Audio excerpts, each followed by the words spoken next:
Allez, dernier sujet, on va parler maintenant du Togo. L'appel à une union large de l'opposition, appel lancé par le parti politique OBU, l'organisation pour bâtir dans l'Union Togo solidaire, qui a sorti un communiqué ce 28 août, communiqué intitulé « Appel au sursaut patriotique ». Alors, je vais simplement retrouver le point où la formation politique, la formation politique OBU rappelle aux membres du collectif des 14 partis politiques de l'opposition que le combat pour l'ancrage de la démocratie, de l'état de droit et de l'alternance politique ne saurait se limiter au périmètre de leur collectif et que dans le contexte actuel, seul un large rassemblement de toutes les forces en lutte pour une meilleure gouvernance serait salutaire pour le peuple togolais. La formation politique OBU exhorte la coalition des 14 à faire preuve de pragmatisme et de responsabilité dans la résolution du contentieux qui les oppose au pouvoir public pour une sortie rapide de crise. Il va de l'intérêt national. Georges Hérault, d'abord, peut-être pour aller un peu rapidement en arrière, est-ce que pour vous, au cercle des leaders émergents, vous avez compris cette démarche qui a été de dire qu'il n'y a que 14 qui combattent et que ce ne sont que ces 14 qui sont les vrais combattants?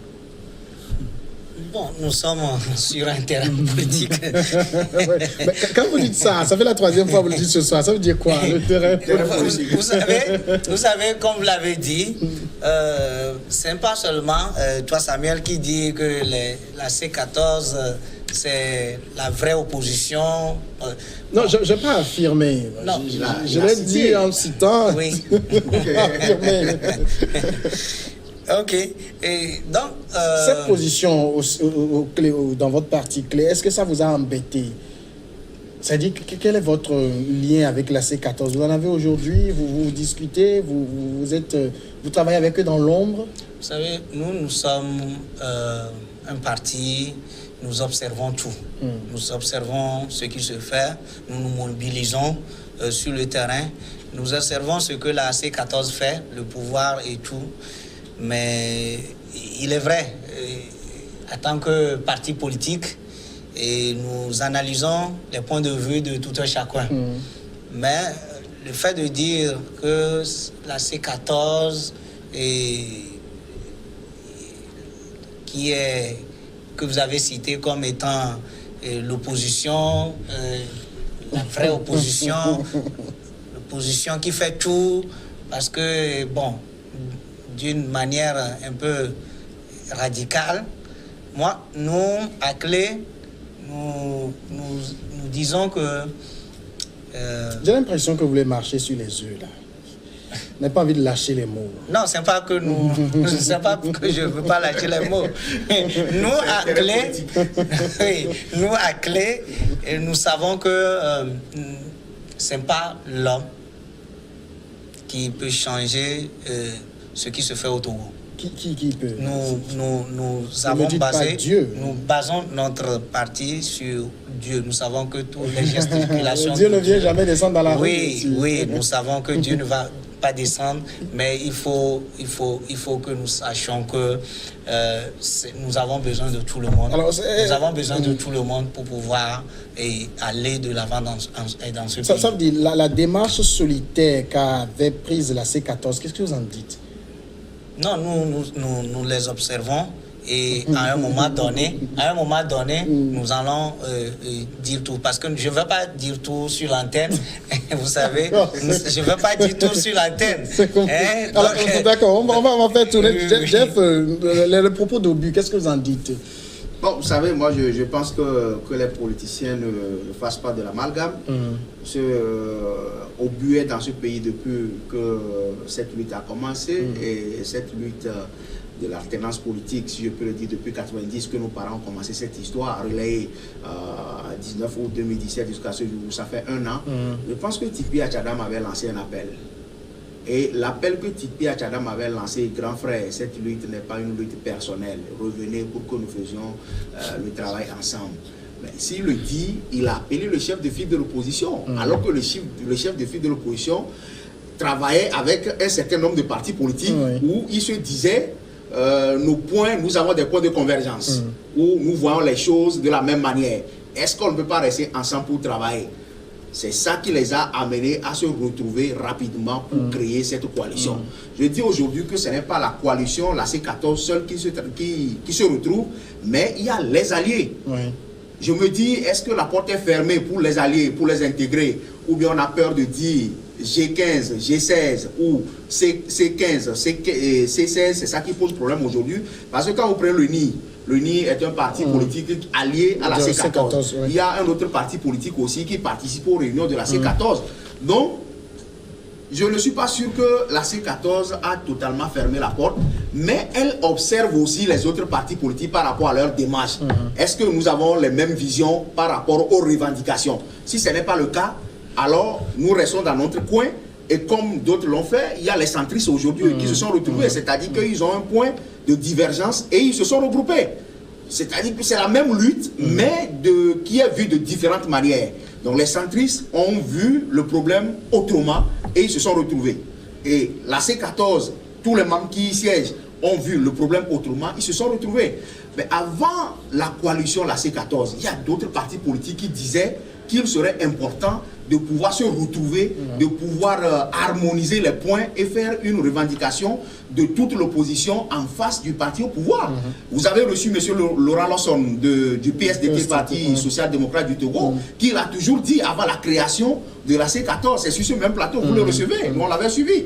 Donc Obu, qui a aujourd'hui des membres à la CENI, qui a des membres à la CELI, qui aujourd'hui son président dit qu'il faut une unification ou bien un regroupement de toute la classe de l'opposition, je ne pense pas que les membres de la C14 seront dans cette dynamique.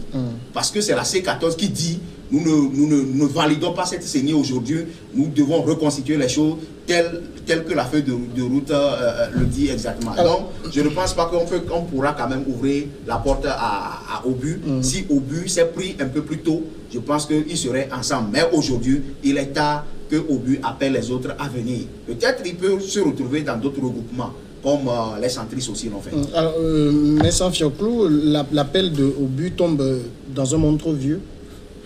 Je ne peux pas dire que l'appel de M. Agboyome tombe dans un monde trop vieux, mais la situation actuelle ne permet pas un tel élargissement. Vous savez, quand la lutte a commencé, il n'y a que ces 14 partis que la médiation et les facilitateurs ont connu. Et dans la feuille de route, il est question de ces deux entités, pouvoir et C14. Et il est aussi reconnu que la C4 et les autres partis, les centristes et autres, existent. Parce qu'au Togo, nous avons plus d'une centaine de partis politiques et c'est la C14 qui a fait cette coalition pour affronter le pouvoir en place. Aujourd'hui, si M. Agboyome lance un appel pour une large coalition, les objectifs ne sont pas les mêmes. S'ils avaient le même objectif que la C14... Est-ce que c'est les objectifs ou bien c'est la démarche qui n'est pas la même? Non, il a parlé de la bonne gouvernance. Or, la C14 parle de bonne gouvernance et alternance. Il y a une nuance. Samuel. Il y a une nuance. Ce qui veut dire que les objectifs n'étant pas les mêmes, cet appel, moi je pense que ce n'est pas saisissable par la C14. Alors, Georges Hérault, vous trouvez où dans tout ça? C'est-à-dire, si on doit mettre votre parti, vous êtes au centre, vous êtes à la C14, vous êtes proche de Uni, vous êtes où finalement? Nous sommes clés. Au fait, comme vous voyez, tous les partis politiques au Togo parlent de réforme, parlent d'élections, parce que quand on parle de la recomposition de la CENI, quand on parle de fichier électoral, ça veut dire qu'on est pour aller à l'élection. Donc tout le monde est d'accord sur l'élection, les réformes institutionnelles, constitutionnelles. Donc, nous, à Clé aussi, nous sommes d'accord. Mais comme le dit M. Fioclou, Messan, c'est les démarches pour en arriver là qui diffèrent d'un parti à l'autre. Et donc, nous avons nos analyses, nous mettons nos avis et nous faisons nos communiqués par rapport à ce qui doit se faire. Nous ne sommes pas obligés de nous aligner forcément derrière la C14 pour revendiquer. Si nos démarches, la manière de revendiquer ne sont pas la même. Donc, nous sommes, aussi parti politique qui a ses idéaux propres à lui. Oui, mais dans le contexte de la lutte actuelle, moi, je veux savoir, vous vous situez où concrètement? Nous sommes dans la lutte. Nous luttons. Vous êtes à gauche, à droite, nous au luttons. centre. Vous savez, ce qui m'étonne, c'est que les gens ne savent pas que même le parti au pouvoir lutte pour les réformes. Nous luttons pour les réformes. Lutte pour les réformes. Il lutte pour les réformes. C'est le parti au pouvoir qui a la clé en main. Oui, le parti au pouvoir a déjà... Tout le monde utilise la clé. Et a déjà envoyé un test au Parlement. Ça veut dire qu'il est dans la démarche. Dans le. Alors, Nelson Foucault, une question pour vous. Oui. Vous avez, dans votre intervention tout à l'heure, vous avez parlé de la recomposition de la CENI. Si nous prenons la feuille de route du 31 juillet 2018, il est dit réforme de la Cour constitutionnelle et renforcement de la CENI. En français facile, renforcement ne veut pas dire recomposition. Au niveau du clé. Je voudrais vous expliquer quelque chose. Oui. Quand je parle de recomposition, je parle de la coalition qui demande la recomposition de la CENI. Si la coalition demande la recomposition de la CENI, ça veut dire que la coalition est pour aller aux élections. C'est ce que je dis, Clé se mobilise aussi pour aller aux élections. Donc, je ne parle pas des feux de route, de la nuance entre la feuille de route et tout. Moi, je dis, si aujourd'hui, on dit la parité à la CENI, on dit la recomposition, le pouvoir en place à sa position, tout le monde les centrise, la coalition, ça veut dire qu'en réalité, tout le monde se prépare pour l'élection. Pour l'élection en question, toi, vous au niveau du clé... Je souligne que c'est Samuel seul qui est là pour nous poser des questions. C'est un parti politique, j'ai posé des questions. J'ai exceptionnellement donné le droit qu'il pose des questions. Alors, l'appel de Obu Siadi dit clairement, dit à la C14, je rappelle aux membres du collectif des 14 de l'opposition, que le combat pour l'encadrement de la démocratie, l'état de droit et de l'alternance politique ne saurait se limiter au périmètre de leur collectif. En fait, on a l'impression aussi parfois quand on suit la C14 que c'est nous qui sommes les vrais démocrates, qui luttons véritablement pour l'alternance et que tous les autres comptent pour du beurre. Pour ce fait, je suis d'accord. Je suis d'accord en ce sens que parfois vous constatez dans les démarches de la C14 comme elle est la seule vraie opposition dans notre pays. Vous savez, quand nous sommes dans une lutte politique et vous êtes 3 ou 4, nous aspirons, ou bien chacun de nous dit alternance, bonne gouvernance, réforme, incision constitutionnelle. Si c'est X qui peut le faire, les autres vont applaudir. Si nous quittons nos égos pour dire que c'est nous qui avions fait, alors que l'autre aussi peut le faire, ça pourrait avantager tous les citoyens. Mais si les gens pensent qu'aujourd'hui, c'est nous qui sommes les vrais politiciens, ou bien c'est nous qui sommes la classe de l'opposition, et tous les autres partis politiques qui ne sont pas avec nous, ne sont pas opposants, mais ça pose problème. Ça pose problème. Nous sommes opposants, on s'oppose à quelque chose, mais les visions ne sont pas les mêmes. Les idéaux ne sont pas les mêmes. C'est-à-dire que tout le monde s'oppose à unir seul, mais ce que la clé dit est différent de ce que ANC dira. Alors que ANC dit alternance, bonne gouvernance, la clé aussi dira la même chose. Mais la voie pour aboutir à cela, les voies ne sont pas les mêmes. Alors, pour la C14 aujourd'hui, je te l'avais dit au départ, la C14 s'est créée par affinité, par amitié et par relation d'abord. Quand vous voyez aujourd'hui dans cette C14, des gens n'ont jamais participé à aucune élection dans ce pays. Les gens n'ont même pas 100 membres dans leur parti politique. Mais pour des intérêts, ils se cachent derrière les autres partis politiques. On ne peut pas mesurer d'autres partis politiques de la C14 à l'ANC. On ne peut pas mesurer certains partis politiques à la CDPA. On sait que l'ANC, c'est le mastodonte. Oui, on ne peut pas mesurer ça. On ne peut pas mesurer certains partis politiques au PNP qui a lancé quand même cet appel à tout le monde aujourd'hui. L'ANC a fait ses preuves. La CDP a participé à des élections dans ce pays. Mais des gens qui se retrouvent avec leur famille pour 10 partis politiques qui n'ont même pas de siège dans leur village natal. Ça fait mal. Ne nous cachons pas derrière les mots, ne nous voilons pas la face, ne nous cachons pas derrière les autres pour dire nous sommes ensemble pour le faire. Je pense qu'il y a des partis pilotes dans ces 14 qui font le travail. Mais les autres, c'est quand même des électrons qui gravitent autour des autres et autres. Et pour empêcher les autres de pouvoir émerger et dire que c'est eux les vrais opposants dans ce pays, mais on sait ce qui se passe dans ce pays. Samuel, dans ce même ordre d'idée, je voudrais ajouter ceci. Les élections législatives du 20 décembre, si elles ont vraiment lieu, elles décideront du poids de chaque parti politique. Et la recomposition de la classe politique est nécessaire et utile. Je confirme ce que vient de dire Jeff. J'ai toujours soutenu que la C14 est une coalition de circonstances.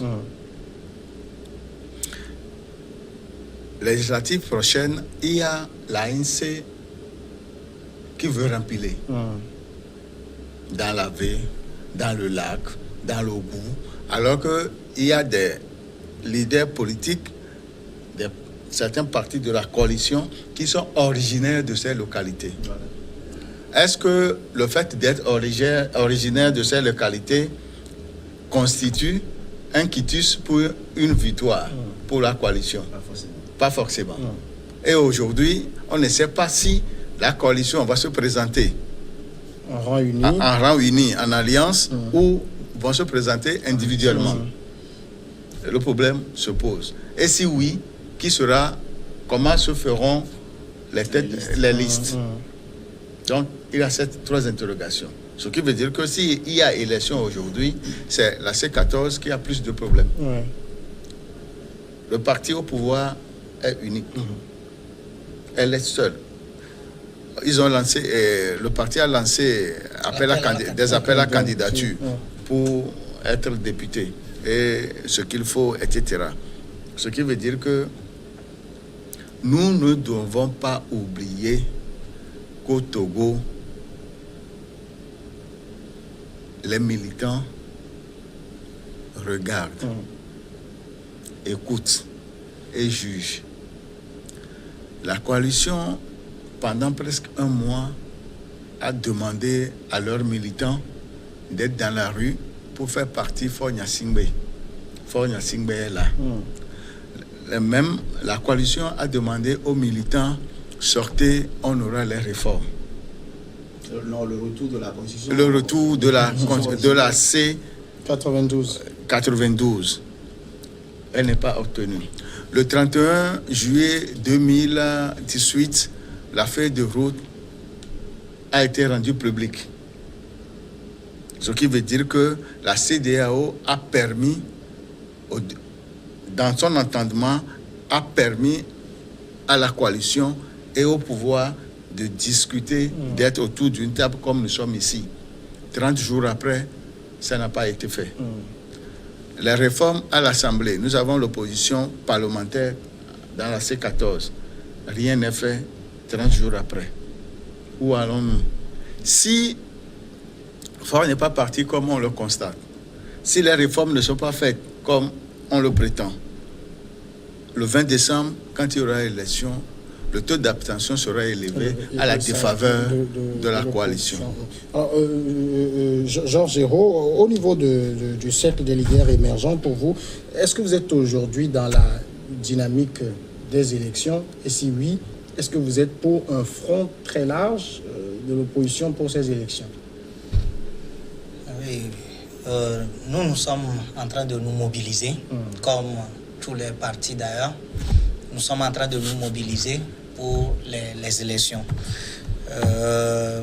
Qu'en ce qui concerne une union plus large de l'opposition, comme le parti OBU l'a souligné, nous l'avons étudié.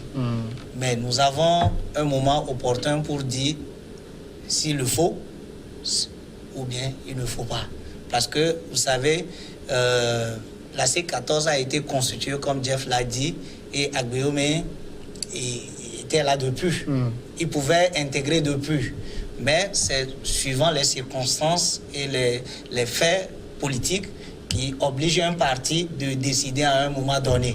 Donc je pense que le parti Obi, qui se trouve aujourd'hui à la CENI, à un moment donné, a constaté certaines choses et a pris une décision.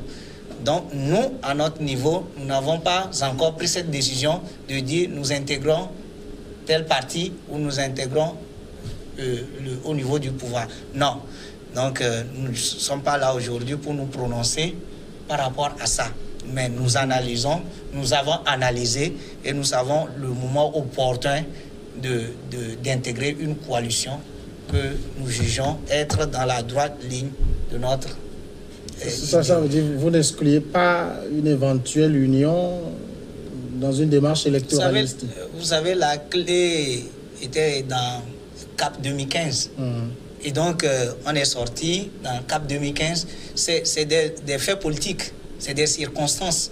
Hein? Comme le dit Jeff, ou bien c'est plutôt M. Fioclo, que c'est une coalition circonstance. Oui.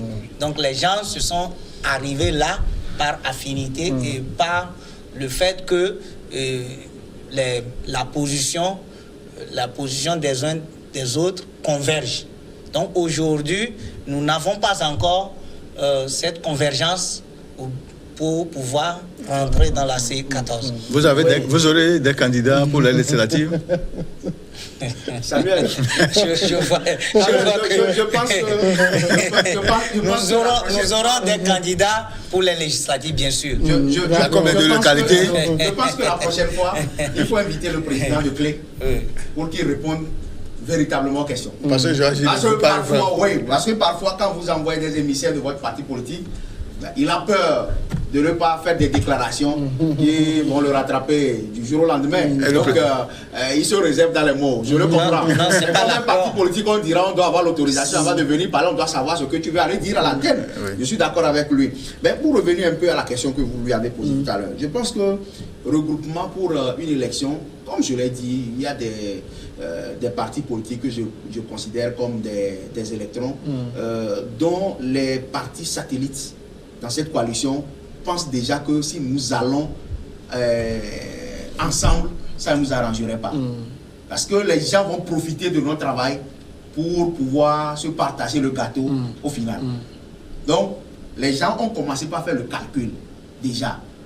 Parce qu'un parti politique qui peut-être ne peut même pas rassembler 200 personnes, ne peut pas aller partager le nombre de sièges avec des partis politiques qui ont participé à une élection présidentielle, une élection législative et d'autres élections dans notre pays. Vous savez, sur un plateau la fois dernière, Maître Apévo avait fait une déclaration que j'ai saluée. Il disait justement que ce serait une erreur et que ce sera une fatalité pour la coalition d'aller à cette élection législative en rang dispersé. Que c'est ce que souhaite la population. Mais pour le moment, il ne pourra pas dire s'ils le feront comme ça ou pas. Mais ce sera une fatalité pour cette coalition. Au même moment, il y a des partis politiques dans cette coalition qui ne pensent pas aller à cette élection ensemble. Parce que ça ne les arrange pas. Un calcul qui se fait déjà. Vous savez, le poste de chef de file de l'opposition qui a été taillé de toutes pièces avait un objectif. L'objectif n'était pas atteint. Le poste de chef de file de l'opposition, c'était pour Gilles-Christ. Et Gilles-Christ n'a pas pu rassembler le nombre de députés pour avoir le chef de file de l'opposition. Et quand cette loi était envoyée à l'Assemblée, l'ANC avait voté contre. Aujourd'hui, ça arrange l'ANC. L'ANC avait voté contre, mais c'est l'ANC qui bénéficie de ce fruit de chef de file de l'opposition. Est-ce qu'aujourd'hui, les partis vont aller ensemble? Et qui sera chef de file de l'opposition? C'est ça la question. C'est ça la question. Donc aujourd'hui, chacun est déjà dans son calcul. Mais ceux qui pensent qu'ils ne peuvent rien faire, ils se disent non, allons ensemble, allons ensemble, allons ensemble. Pour pouvoir se cacher derrière les autres. Je voudrais dire à mon ami Jeff que, au fait, ce n'est pas la peur de parler, mais en tant que parti politique, je ne suis pas là sur le média pour dévoiler nos stratégies, nos secrets ici. Et le président non plus ne viendra pas. C'est une chance que le média vous accorde.